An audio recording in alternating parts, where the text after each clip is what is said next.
మేము కల్తీ నూనెలు తీసుకోవడం వల్ల మన ఆరోగ్యంపై ఎలాంటి ప్రభావం చూపిస్తుంది? సో నూనెలో కల్తీ అనేది మామూలుగా ఏంటంటే ఆ, మనకి శరీరానికి నష్టం చేసే నూనెల్ని వాడుతూ ఉంటారు. యూజువల్గా మనం వేరుశెనక్కాయ నూనె కానీ, నువ్వుల నూనె కానీ, కుసుమ నూనె కానీ, లేకపోతే ఆవాల నూనె కానీ, ఆలివ్ ఆయిల్ కానీ, ఇంకా రకరకాల నూనె గింజలు వాడుతూ ఉంటాం, ఆముదము ఇలాంటివి. సో వీటిలో ఏంటంటే ఏవైతే ఎక్కువ ధర ఉంటాయో అవి తక్కువ ధర నూనెలతో కలపడం. లెట్సే ఇప్పుడు మనం ఆలివ్ ఆయిల్ ఉంటుంది, దాన్ని సోయాబీన్ ఆయిల్తో కంటామినేట్ చేయడం కానీ, మస్టర్డ్ ఆయిల్ ఉంటుంది దాన్ని ఆర్జిమోన్ ఆయిల్తో కంటామినేట్ చేయడం కానీ, దీంతో రకరకాల టాక్సిటీ అనేది వస్తుంది. Argemone is very toxic to our body అనమాట. సో ఆర్జిమోన్ ఆయిల్తో కంటామినేట్ చేయడం కానీ, లేకపోతే రీయూజ్డ్ ఆయిల్ తోటి మనము మిక్స్ చేయడం కానీ, లేకపోతే ఆయిల్స్ రీయూజ్ చేసినవి నల్లగా అయిపోతాయి కాబట్టి దాంట్లో క్లారిఫైయింగ్ ఏజెంట్స్ వేయడము, కెమికల్స్ వేసి దాన్ని మళ్ళీ క్లియర్ చేయడము, ఇలా చేస్తుంటారు. లేకపోతే ఆ ఆయిల్స్లో ఏంటంటే cheaper versions of oils add చేయడం అనమాట, ఏవైతే తక్కువ ధరకు వస్తాయో అలాంటివి. సో ఇంకా రకరకాల నాన్ యూజబుల్ ఫుడ్ ఐటమ్స్ని యాడ్ చేయడం ఇలా జరుగుతుందన్నమాట. వీటితో మనకి cardiovascular issues, heart related issues రావచ్చు, వాటిలో యూజ్ చేసే కెమికల్స్తో క్యాన్సర్స్ రావచ్చు, ఈ అడల్ట్రేషన్ తోటి లివర్ ఇఫెక్ట్ అవ్వచ్చు మనకి, అలాగే స్కిన్ అలర్జీస్ రావచ్చు. ఈ రీయూజ్ ఆయిల్స్ తోటే మనకి కార్డియోవాస్కులర్ డెత్స్ రావడం జరుగుతుందన్నమాట, హార్ట్ అటాక్స్ ఇలాంటివి జరుగుతూ ఉంటాయి. సో ఓవరాల్గా మన బాడీలో ఇన్ఫ్లమేషన్ పెరగడము, బ్లడ్ ప్రెషర్స్ రావడము, ఫ్యాటీ లివర్ రావడము, ఇలాంటివి రకరకాల ఇబ్బందులకి గురవుతాయి అనమాట ఈ ఆయిల్ అడల్ట్రేషన్తో. అండ్ రెగ్యులర్గా మనం వంటలు చేసేటప్పుడు కూడా చాలామంది ఆడవాళ్ళు చేసే పని ఆయిల్ ఎక్కువగా యూజ్ చేస్తాం, కర్రీ టేస్ట్ కోసమనో లేదా కంప్లీట్ వాళ్ళకి కంటికి కలర్ఫుల్గా ఉండడానికో. అసలు ఎంత క్వాంటిటీ తీసుకోవచ్చు, ఒక రోజుకి ఒక వ్యక్తి ఎంత క్వాంటిటీ ఆయిల్ తీసుకోవచ్చు? సో మనకి ఆయిల్ అనేది మన శరీర బరువును బట్టి డిసైడ్ చేస్తాం మనము. సో మన బిఎంఐ 21, 22, 22.9 ఉంది అంటే నార్మల్ బిఎంఐ. సో మన ఎత్తుని బట్టి మనం ఇస్తుంటాం. లెస్ దెన్ 22.9 ఉన్న వాళ్ళకి కనీసము 4-5 చెంచాల నూనె సరిపోవాలి.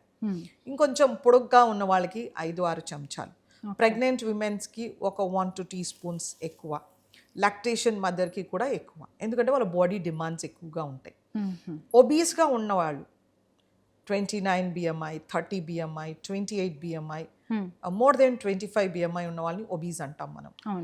24.9 నుంచి 23 నుంచి 24.9కి ఓవర్ వెయిట్ అంటాం ఇండియన్స్కి. ఇలాంటి వాళ్ళు కాస్త తక్కువ నూనె వాడుకోవాలి. మేబీ వాళ్ళు 3-4 teaspoons వాడచ్చు. ఖచ్చితంగా 30 BMI ఉన్నా అంటే వాళ్ళు 15 ml ఆయిల్ కన్నా మించి వాడకూడదు. అలా మనము ఫ్యాట్ రిస్ట్రిక్షన్ చేస్తే శరీరంలో ఉన్న ఫ్యాట్ కొంచెం మొబిలైజ్ అవుతుంది అనమాట. మనం కార్బోహైడ్రేట్ ఫ్యాట్ రెస్ట్రిక్షన్ చేసినప్పుడు ఈ రెండింటిని రెస్ట్రిక్షన్ చేస్తే మన శరీరం అవసరాల కోసం, ద బాడీ నీడ్స్కి మన బాడీ ఫ్యాట్ ఖర్చు అవుతుంది. సో మనం ఫ్యాట్స్ అనగానే కంటికి కనిపించే ఆయిలే కన్సిడర్ చేస్తాము. సో ఇన్విజిబుల్ ఫ్యాట్ అనేది ఉంటుంది మనకి. నూనె, నెయ్యి, వెన్న, మీగడ ఇలాంటివన్నీ మనకి కంటికి కనిపించే ఫ్యాట్స్. ఇన్విజిబుల్ ఫ్యాట్స్ వచ్చేసి మనకి పలుకులు, నూనె గింజలు, వీటిలో ఇవి హెల్దీ ఫ్యాట్స్ అంటారు. సో ఇవి మనం ప్రతిరోజు ఒక గుప్పెడు, మేబీ 15 grams, 20, 25, 30 grams, అంటే మన బాడీ కండిషన్, మన ఫిజియోలాజికల్ గ్రూప్, మనం obese, under weight, over weight, లేకపోతే pregnant, lactating or heavy worker, మన పని చేసే పద్ధతిని, నేచర్ ఆఫ్ యాక్టివిటీ, బాడీ డిమాండ్స్ని బట్టి మనం 50 grams to 30 grams అడ్వైస్ చేస్తాం. ఆయిల్ కూడా సిమిలర్, 15 grams to 30, 35, 40. ఒక లివర్ పేషెంట్ ఉన్నారు, మ్యాల్నరిష్డ్ ఉన్నారు, we give them 40 grams fat also. So అది కండిషన్ బేస్డ్ ఉంటుంది అనమాట. ఇప్పుడు ఆయిల్స్లో కూడా చాలామంది రిఫైన్డ్ ఆయిల్ వాడుతుంటారు, చాలా ఎక్కువ మంది పామ్ ఆయిల్, రిఫైన్డ్ ఆయిల్ ఎక్కువ యూజ్ చేస్తూ ఉంటారు. అండ్ గ్రౌండ్ నట్ ఆయిల్, ఇందులో ఏది మంచిది అంటారు? సో ఆయిల్స్ అనేవి మనము చూస్తే కనుక నువ్వుల నూనె చాలా శ్రేష్టము. మనము ఎందుకు అంటామంటే ఇందులో బ్లెండ్ ఆఫ్ ఫ్యాటీ యాసిడ్స్, అంటే మోనాన్సాచురేటెడ్, పాలీ అన్సాచురేటెడ్ రేషియో ఏవైతే ఉంటాయో ఇవి సేఫ్ అనమాట మనకి. నువ్వుల నూనె కానీ, మనకి వేరుశెనకాయ గ్రౌండ్నట్ ఆయిల్ కానీ, వీటి రేషియో పూఫా రేషియో బాగుంటుంది అనమాట. సో అలాగే మనము అందరూ ఏమనుకుంటారంటే olive oil is the best, అవును. సో ఎందుకంటే అందులో 70% మోనో అన్సాచురేటెడ్ ఫ్యాటీ యాసిడ్ ఉంటుంది. ఇప్పుడు if you take sesame seed oil, నువ్వులు కానీ పల్లీలు కానీ తీసుకుంటే వాటిలో 30-40% ఉంటుంది అనమాట. But olive oil is not afford by everybody, అందరూ కొనుక్కోలేరు కాబట్టి. నువ్వుల నూనె అండ్ ఆలివ్ ఆయిల్ కొనుక్కోలేరు. అండ్ నువ్వుల నూనె is like any other oil, మనకి 200 రూపీస్లో వచ్చేస్తుంది. సో మనము ఆయిల్ని ఏంటంటే ఎక్కువ మటుకు కోల్డ్ ప్రెస్ ఆయిల్ తీసుకోవడం better. Cold pressed oil. Cold press oil, okay. కచ్చే గనిక తేల్ అంటారు కదా, డైరెక్ట్గా ఎక్స్ట్రాక్ట్ చేసింది మనకు ఎక్కువ బెనిఫిట్స్ ఉంటాయి.